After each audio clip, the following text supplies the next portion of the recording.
Hello everyone, welcome back to my channel. I hope everyone is safe at home right now. Please stay healthy and help flatten the curve by just staying at home, and let's all help minimize the spread of the virus. Now for today's episode, I wanted to do something that can help you be preoccupied while at home. In this kind of situation, there are a lot of things we can do to keep ourselves busy. You can be really creative in terms of doing something productive, and one of which is going back to your hobbies, whether it's toy photography, drawing, reading books, or even learning. So what we will do today is I will teach you a quick and easy way to improve your action figures by just using markers. This is a Boba Fett action figure I built from a Bandai model kit. Now this is the finished product, and as you can see, it still looks a little plain for me. If you look closely at Boba Fett's costume, there are a lot of details in it. There should be damage marks on the armor, and the uniform should look more weather beaten. Now we can achieve that look by using markers. These are the materials that we will need. First, we need markers. These are the Real Touch markers made for Gundam model kits. Now we will use this for the shading and weathering of our action figures. We will also use the silver marker. This is the GM05200 silver marker from Gundam as well. And also I'm going to use a cold gray marker from Faber-Castell. You will also need a couple of cotton buds. Okay, now that we have all we need, let's start. We will add shading and stain on the uniform or clothes of our action figure. We want to highlight the folds and give it a bit of weathering so that the uniform will look not too clean and plain. As you can see, his uniform has folds and creases. This will be your guide in painting your figure. For this technique, we will use the cold gray marker and the brown Real Touch marker. Try to choose the marker that is closest to the color of the part you want to paint. But your marker should be a shade darker so that you can achieve the tone that will make the color pop. So for the brownish stain, all you need to do is get your brown Real Touch marker and start applying on the parts of the figure. The marker has two tips, a more fine tip and a thicker tip, which I think has a darker tone. My advice is you first practice at a small part at the back of the figure. In this way, you can first try it out and get the hang of the process. It's harder to fix if you will start at the front of the figure and you don't like the outcome. Okay, so all you need to do is apply the marker just on the lower parts of the fold and then wipe the excess paint using a cotton bud. And you need to blend the paint carefully until you achieve the effect that you are aiming for.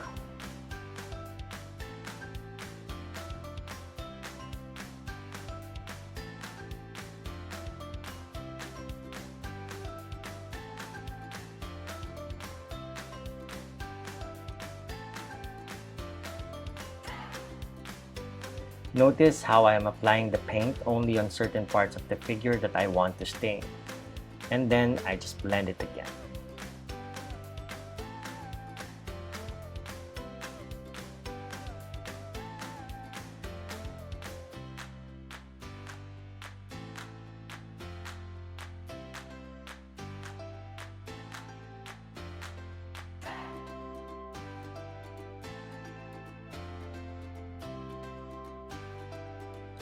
To add more depth on the folds, you can use this cold gray marker. Same application, and then just blend it using a cotton bud.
Next is we will add shading on his green armor to make it look more old and beaten.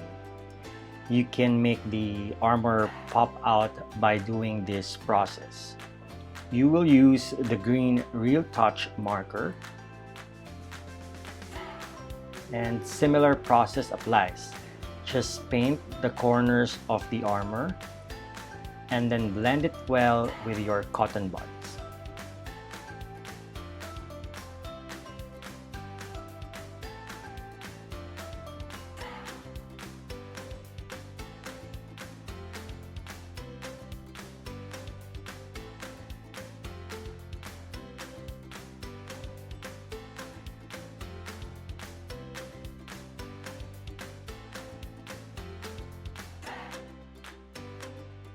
You can add another layer of paint if you want the tone to be darker. Just be very careful in adding because you don't want to overdo it. But keep on adding until you achieve the effect that you want.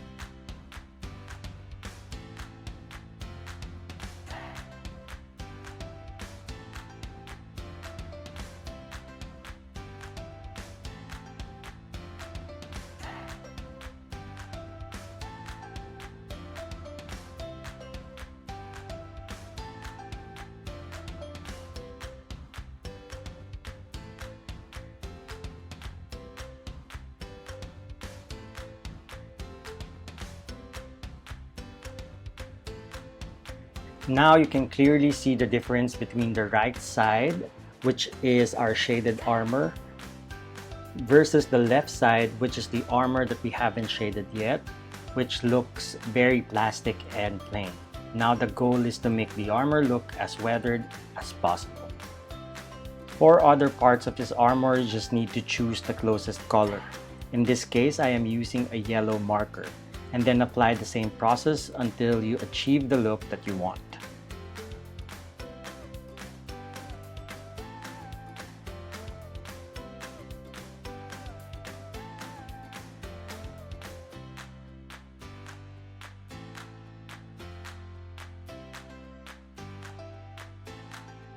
Next is adding damage mark on his armor.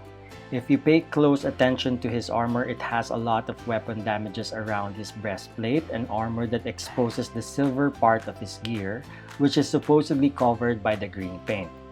Now this figure has already some damage marks, but I feel that we can still add more to make it appear like Boba Fett has been to so many battles already. What we will do is add the silver damage marks using our silver metallic marker. Now to activate the marker, you need to shake it and push down against a hard, ideally paper towel surface until the paint begins to flow.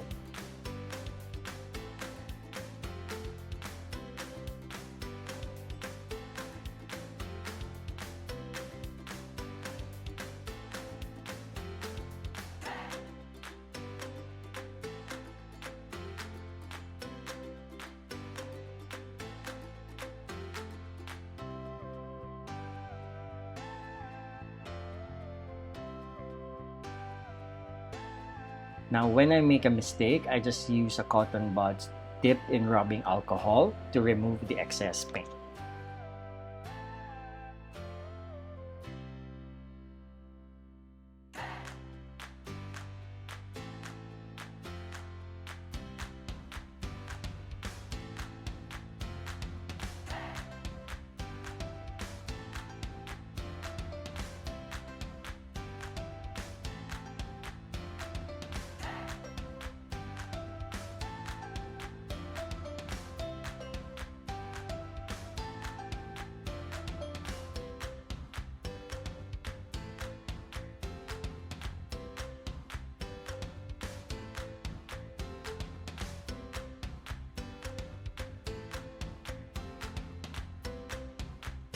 Finally, just add the finishing touches to your figure and you're done. You now have a more unique and awesome Boba Fett action figure. Now it's time to see the finished product, and I will also show the before and after comparison of our improved Boba Fett action figure.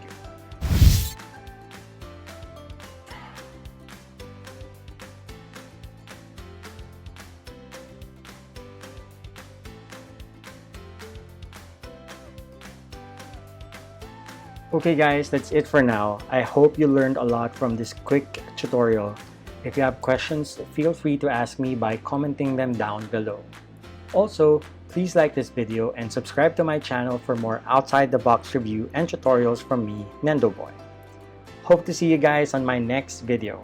Always stay safe and healthy, be kind, be awesome, Jamata, bye bye.